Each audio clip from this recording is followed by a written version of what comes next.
നമസ്കാരം. ലോകത്താകമാനം മണ്ണിലൊളിഞ്ഞിരിക്കുന്ന വിലപിടിപ്പുള്ള ലോഹങ്ങളും മറ്റ് വസ്തുക്കളും കൂടുതലായി കണ്ടെത്തുന്ന ഒരു സമയമാണ് ഇത്. അടുത്തിടെ ചൈനയിലും അതിനു മുൻപ് പാകിസ്ഥാനിലും ലക്ഷക്കണക്കിന് കോടി രൂപയുടെ മൂല്യമുള്ള സ്വർണ ശേഖരം കണ്ടെത്തിയിരുന്നു. ഇപ്പോഴിതാ ജപ്പാനിലും അത്തരത്തിലൊരു അമൂല്യമായ നിധിശേഖരം കണ്ടെത്തിയെന്ന വാർത്തകളാണ് പുറത്തു വന്നുകൊണ്ടിരിക്കുന്നത്. എന്നാൽ ഇത് സ്വർണമോ ഡയമണ്ടോ ഒന്നുമല്ല എന്നതാണ് ഏറ്റവും ശ്രദ്ധേയകരമായ കാര്യം. വളരെ അപൂർവമായി ഭൂമിയിൽ കാണാവുന്ന ധാതുക്കളുടെ ശേഖരമാണ് കണ്ടെത്തിയിരിക്കുന്നത്. ജപ്പാന്റെ സമ്പദ് വ്യവസ്ഥയെ തന്നെ അപ്പാടെ മാറ്റിമറിച്ചേക്കാവുന്ന ഒരു കണ്ടെത്തലാണിത് എന്നതാണ് ഇതിന്റെ പ്രത്യേകത. മാത്രമല്ല, ഇതിന് ധാതുക്കളുടെ ആഗോള വിതരണ ശൃംഖലയുടെ സന്തുലിതാവസ്ഥയെ സ്വാധീനിക്കാനും കഴിയുന്നതാണ്. 1-2 കോടി രൂപ വിലമതിക്കുന്ന അല്ലെങ്കിൽ മൂല്യമുള്ള ശേഖരമല്ല ഇവിടെ കണ്ടെത്തിയിരിക്കുന്നത്.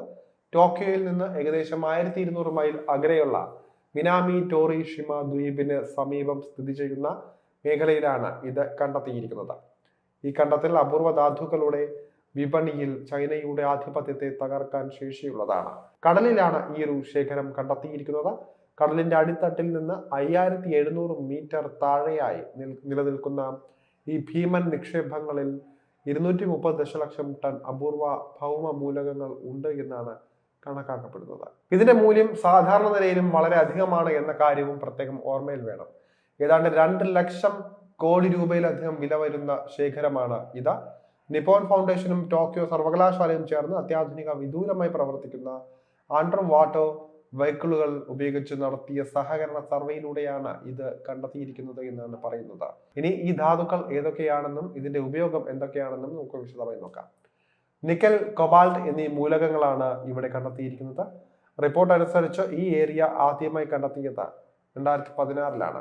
എന്നാൽ ഇത് അടുത്തിടെ വിശദമായി ഇവിടുത്തെ സാധ്യതകൾ പഠിക്കുകയായിരുന്നു. 6,10,000 മെട്രിക് ടൺ കൊബാൾട്ടും 7,40,000 മെട്രിക് ടൺ നിക്കലും ഉൾപ്പെടുന്ന ശേഖരത്തിന്റെ വ്യാപ്തി പുതിയ പഠനത്തിലാണ് വ്യക്തമായത്.